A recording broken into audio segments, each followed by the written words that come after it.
इस बार 16 अगस्त को 3 बड़े योग आ रहे हैं एक साथ, जो हमें पुण्यों से भर देंगे और हमारे भाग्य की रेखाओं को बदल देंगे, यानी दुर्भाग्य को बदलकर सौभाग्य में बदल सकते हैं। पुत्रदा एकादशी, वरदलक्ष्मी व्रत और विष्णुपदी संक्रांति, ये 3 बड़े योग एक ही दिन यानी 16 अगस्त को हैं। तो आइए जानते हैं इन योगों के बारे में सब कुछ कि हमें करना क्या है। पुत्रदा एकादशी, अब बात को समझिए कि ये पुत्रदा एकादशी क्यों है। लोग इस एकादशी का नाम पढ़कर सुनकर कुतर्क करते हैं कि हमारे पास संतान है, हम क्यों व्रत करें पुत्रदा एकादशी का। या तो बोलते हैं कि हमें थोड़े ना पुत्र की आवश्यकता है कि हम इस व्रत को करें, हमें एकादशी को क्यों करें। तो यदि आप इस एकादशी का व्रत कथा पढ़ेंगे और समझेंगे तो आपको पता चलेगा कि एकादशी के प्रसंग में है कि इसमें राजा के पूर्व कर्मों के कारण इसको पुत्र सुख नहीं मिला, इसलिए ऋषि ने बताया कि ये व्रत करो तो इससे आपका पुत्र होगा।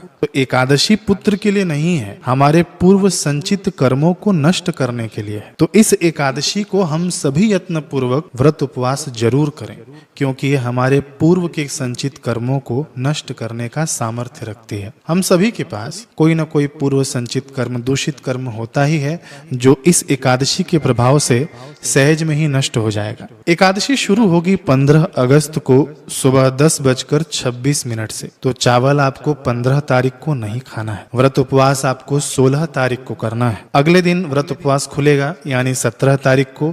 तो व्रत खोलने का समय है सूर्योदय से लेकर सुबह 8:05 के बीच। इस बीच में आप कभी भी व्रत खोल सकते हैं। और व्रत कैसे खोला जाता है इसका लिंक विष्णु सहस्त्र नाम का एकादशी के दिन जरूर पाठ करना चाहिए। कर नहीं सकते हैं तो सुनना चाहिए। इसका भी लिंक मैं डिस्क्रिप्शन में दे को जरूर सुननी चाहिए। 15 तारीख को भी सुन सकते हैं, 16 तारीख को भी सुन सकते हैं। इसका भी लिंक डिस्क्रिप्शन में आपको मिल जाएगा। इस दिन दूसरा योग है लक्ष्मी प्राप्ति का, जिसको वरद लक्ष्मी व्रत भी कहते हैं। ये केवल सावन के महीने में आता है।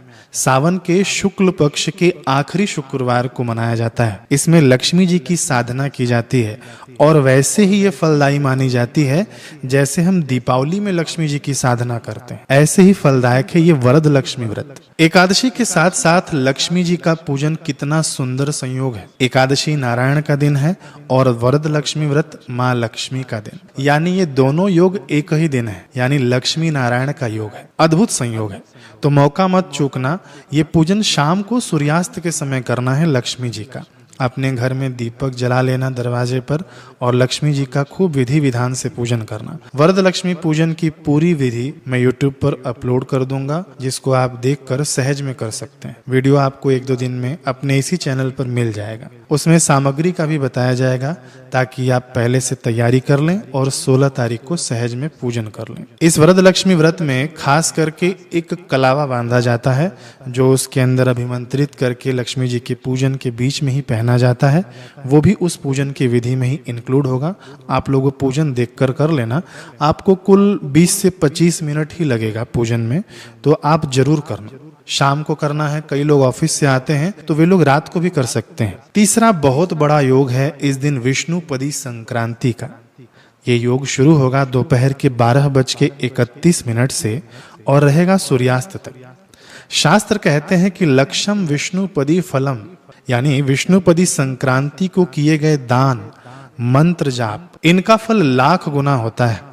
स्कंद पुराण के नागर खंड के अनुसार संक्रांति के दिन स्नान, दान, तप, श्राद्ध, होम आदि का महाफल कहा गया है।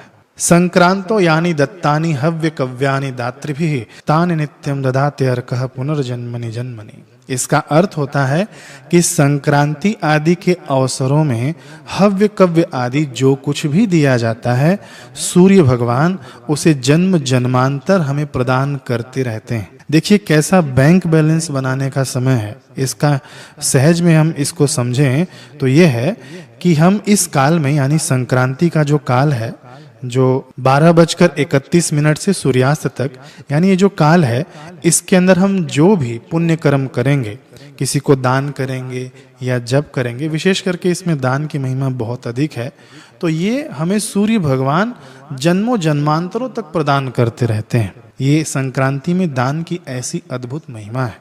तो दान हमें क्या करना चाहिए? जिसको भी जो आवश्यकता हो, जरूरतमंद को धर्म अनुसार आप दान करें उसे। यदि आपके पास कुछ भी नहीं हो, आपके पास इतना सामर्थ्य नहीं हो कि आप किसी को दान कर सके, तो कम से कम आप चींटियों को भी आटा और शक्कर डाल सकते हैं, भुना हुआ आटा डालें। दीपिका आदि अन्य ग्रंथों में और धर्म सिंधु आदि ग्रंथों में लिखा है कि सूर्य के संक्रमण काल में जो मनुष्य स्नान यानी सूर्योदय से पहले जो स्नान नहीं करता, वह 7 जन्मों तक रोगी, निर्धन तथा दुख भोगता रहता है। तो 16 तारीख आप डेट याद रखना, सूर्योदय के पहले स्नान कर लेना या तो सूर्योदय होते होते स्नान कर लेना, लेकिन जरूर करना। ये धर्म सिंधु ग्रंथ, दीपिका आदि ग्रंथ में वर्णन है इसका। तो फिर से मैं बता दूं कि संक्रांति में दान खूब कीजिए, खूब सत्कर्म कीजिए, खूब भगवान का नाम लीजिए और अपना बैंक बैलेंस बनाइए, जो आपके साथ इस लोक में तो काम करेगा ही, परलोक में भी काम करेगा।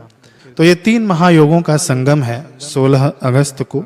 वीडियो फिर से सुन लीजिएगा यदि आवश्यकता हो पूरा ठीक से समझने के लिए, और इस तिथि को याद रखिएगा। सभी को शेयर भी कर दीजिए और डिस्क्रिप्शन भी चेक कर लीजिए। हरे कृष्ण।